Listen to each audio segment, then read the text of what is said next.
Hey everyone, welcome back to Silent Motives. I'm Raina Doll, and today we're diving deep into one of the most transformative discoveries in relationship psychology. For over 40 years, John Gottman has dedicated his life to understanding what makes love work, and what I'm about to share with you comes directly from his groundbreaking research. This isn't theory, it's science backed by decades of data from thousands of couples. There are 900,000 divorces in the United States every single year. But here's what's staggering. Fewer than 10% of those couples ever actually talk to a professional about their relationship before it ended. So why do we need a science of relationships? Because we need effective treatment and real understanding of how to make love actually work.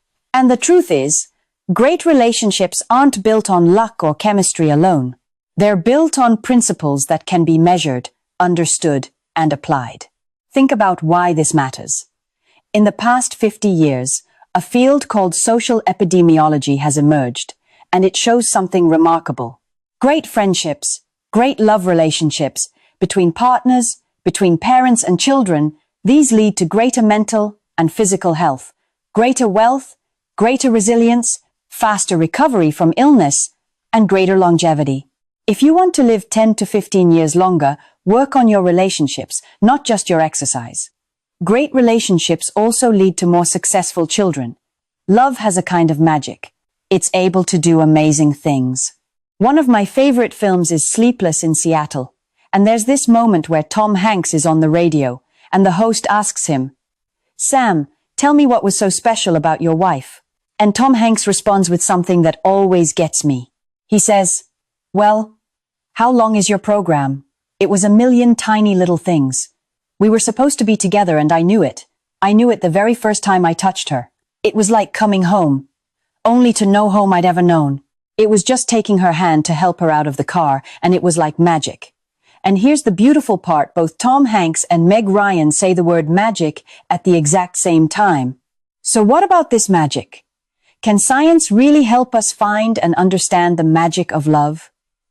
That's the question John Gottman asked himself 45 years ago, and the answer led to something extraordinary. The Love Lab.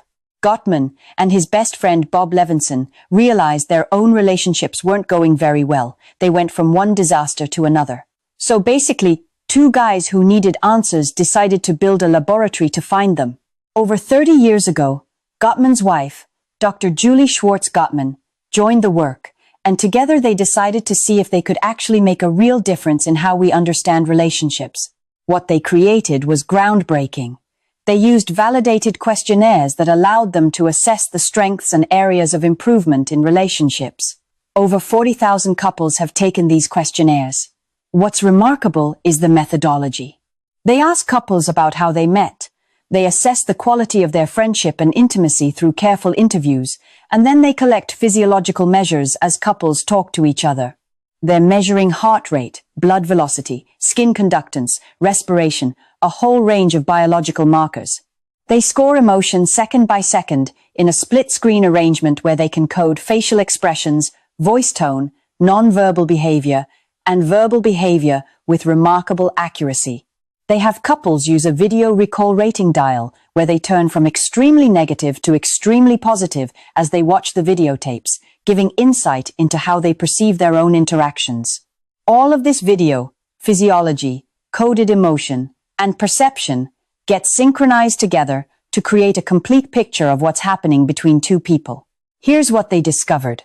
They got over 90% success in predicting either divorce or stability, or the happiness of relationships that were stable. Think about that. Over 90% prediction. The effects replicated 6 different times in 6 studies, and it's probably the most replicated effect in the study of relationships now. They followed couples for as long as 20 years, straight couples, gay and lesbian couples, newlyweds, middle-aged couples, older couples into their late 80s and 90s. The pattern held across all of them. So what actually predicts divorce or stability? Gottman discovered something he calls the Dow Jones Industrial Average of a conversation. Just like the actual Dow Jones, it's really good if the cumulative positive minus negative emotions are going up. In low-risk couples, there's much more positive than negative in general. They go up and down, but the baseline is positive. In high-risk couples, they go down all along their interaction. But here's the most stunning finding. The way a conversation starts in the first 3 minutes of a conflict discussion will predict 96% of the time whether they are a low-risk couple or a high-risk couple. The startup, the way each person begins before they even start influencing one another, is absolutely critical. This is something I want you to really understand, because it changes how you see your own relationship. Gottman also discovered what he calls the Roach Hotel model of relationships. You know the Roach Hotel commercial? The roaches check in, but they don't check out. Well, negative emotions, anger, sadness, disappointment, fear in unhappy couples, they become like that Roach Hotel. Once they check in, they don't check out. It's hard to exit and easy to enter this negative emotional state. And that's where the real trouble begins. The balance of positive and negative emotions is the key index of this magic that we're talking about. In unhappy couples, the ratio of positivity to negativity during conflict was 0.8 to 1, just a little bit more negativity than positivity. But in relationships that were stable and happy, the balance was completely different. It was 5 to 1. There was 5 times as much affection, humor, interest in one another, excitement, and connection than there was hostility, disappointment, anger, and negativity. This 5 to 1 ratio has become widely known now. Gottman actually left a Starbucks in Seattle, and a guy drove by in his pickup truck, rolled down the window and said, "Hey, 5 to 1, right?" That's how transformative this finding has been. That 5 to 1 ratio is the index of the magic. But then Gottman asked the crucial question. Okay, you have an index of the magic, but how do you actually change that index? What do you need to really make a difference? And his hypothesis was elegant. You need 3 things: physiological calm, trust, and commitment. And here's what's incredible: he figured out how to measure all 3 of them. Physiological calm is a balance in the body. Couples whose heart rates were lower, whose blood was flowing less rapidly, who weren't overly sweaty, these couples seemed kind of boring, but they had great relationships. They were gentle with one another, not hostile. They reassured each other. There was a very interesting balance in physiology created by their behavior. And here's the thing. You can't tell what's going on physiologically with somebody just by looking at them. You have to actually measure it. Why is physiological calm so important?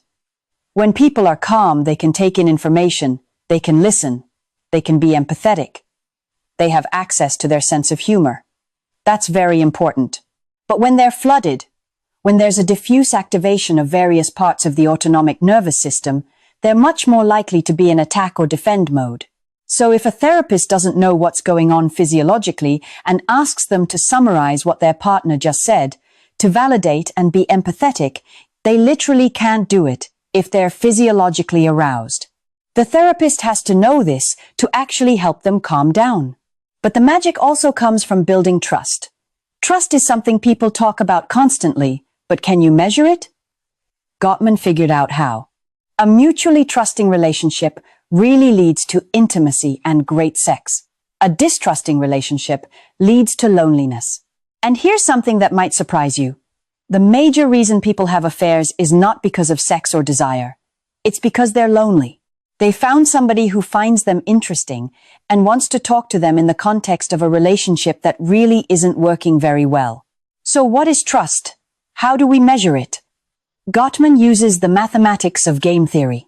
Mutual trust comes from when both partners are maximizing the benefits of both people, not just one person's benefit against the other person. After 30 years of marriage, Gottman can walk into a kitchen and view it the way his wife would view it. He thinks about how Julie would perceive things. He thinks about both of them, not just himself. That's what trust looks like. People who develop mutual trust always have their partners in their heads, thinking about both people, not just themselves. And then there's commitment. This is where Gottman's research becomes almost poetic. In relationships, there is a turning point.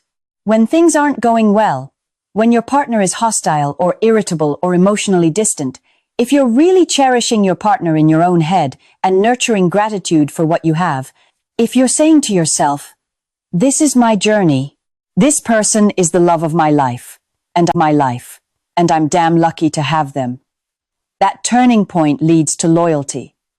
On the other hand, betrayal comes from making negative comparisons between your partner and real or imagined alternatives.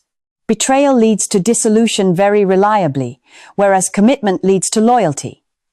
And when both of you have that sense of commitment in a relationship, you really have a safe place. You have that magic. Here's the breakthrough.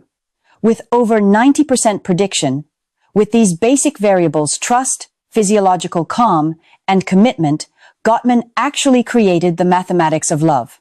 Now, why would you want to create mathematics in love? Why would you want to put math and love together? Some people think that's really disgusting. But here's why it matters. If you can create a mathematics, you actually understand not just the static nature of these three elements affecting a relationship, you understand the dynamics of the interaction as it unfolds over time. That's what therapists are working with in their offices. They're looking at how people interact, and they want to influence that dynamic. Gottman needed a dynamic analysis of data over time. Gottman worked with James Murray, the father of mathematical biology, and they created what's called the Gottman-Murray love equations. It took 15 years to develop these equations, but when you look at them, they're obvious. What they're trying to do is predict what happens next in a relationship, what's happening in the graph of the husband's and wife's interaction at one moment, and what will happen at a later moment. They have parameters in their equations. One is the startup, how they start the conversation before they start influencing one another. That constant is very, very important in predicting what's going to happen next. Then there's emotional inertia. Some people, when they get angry, stay angry for a long time. It's hard to move them. They're like a Mack truck going downhill. Other people are more like a feather in the wind. They have low inertia. But that also means they have no stability. Then there's the influence function. How much one partner can actually influence the other. What Gottman discovered is that repair matters, and it matters when you do it. If you repair early in the conversation, you're much more effective than if you wait. That was a surprising finding. And you can amplify or diminish positive affect. By turning toward your partner, when your partner needs your attention or interest, the positive affect can be amplified. By turning away, it's diminished. With all of this data, Gottman created something he calls a dynamic portrait of a couple's interaction. They put the husband's positive and negative behavior on the horizontal axis and the wife's on the vertical axis. Going up is positive, going down is negative. And they describe it in this beautiful way. 2 bunnies on the beach in the positive quadrant and 2 bunnies in the storm in the negative quadrant. You really want your couples to be 2 bunnies on the beach rather than 2 bunnies in the storm. When you look at an actual conversation unfolding in this space, you see a dot moving all over those quadrants. At first, it's hard to see what's good and what's bad. But with the equations, you can understand what's making that dot move. Is there an attractive force pulling them toward the negative? In which case, the relationship will be in a lot of trouble. Or is there a positive attractor that puts them in the positive quadrant that is powerful? Here's what Gottman found. In a stable, unhappy marriage, the flows and arrows are flowing toward a negative attractor. With divorced couples, there are 3 attractors in that negative quadrant, and there's turbulence. Not only is there flow toward the negative, but a lot of energy is expended as they move from one attractor to the other. That turbulence is probably what predicts divorce versus being in a stable, unhappy marriage. But here's the magic. In happy, stable relationships, there's a positive attractor. It's a very simple phase space diagram. And no matter where they start the conversation, no matter where that startup is, they'll go toward a positive place. That's the dynamics of a good relationship. They're being pulled toward positivity. And here's what's remarkable. With the math, you can simulate any couple under imagined conditions. You can do thought experiments. You can change the parameters and mathematically select the best intervention to help a couple, just using equations. You can see what a couple would look like if their startup was just more positive. You move the sliders, change those parameters, and look, suddenly they're 2 bunnies on the beach instead of 2 bunnies in the storm. So Gottman created the technology for changing these parameters. The therapist can change their startups, and then they get the magic. The research findings are clear. The magic does require this powerful trio of physiological calm, trust, and commitment, and we know how to build it. When the magic is there, you get that 5-to-1 ratio. With a positive attractor, no matter where the conversation begins, it's drawn to the positive quadrant. You get the 5-to-1 ratio. That's the magic. So, here's what I want you to take away from this. Love relationships are important. We can assess their strengths and challenges scientifically. There is magic in love that lasts forever. We know that. The 5-to-1 ratio indexes it. We have strong prediction. We can mathematically model the magic. The magic requires calm, trust, and commitment. And we can help avoid disaster and help couples find their magic, which is turning out to be true in randomized clinical trials. Perhaps now, the magic of great love is a bit less of a mystery. It's not luck, it's not chance. It's principles that can be understood, measured, and applied to your own life. If this resonated with you, I'd love to hear where you are in your relationship right now. Drop a comment below. I read everything, and this community has some of the most honest, self-aware conversations I've seen anywhere. If this kind of content helps you move through your relationships with more clarity and less confusion, a like genuinely helps this channel reach people who need it. Subscribe to Silent Motives. We dig deep on this stuff every single week.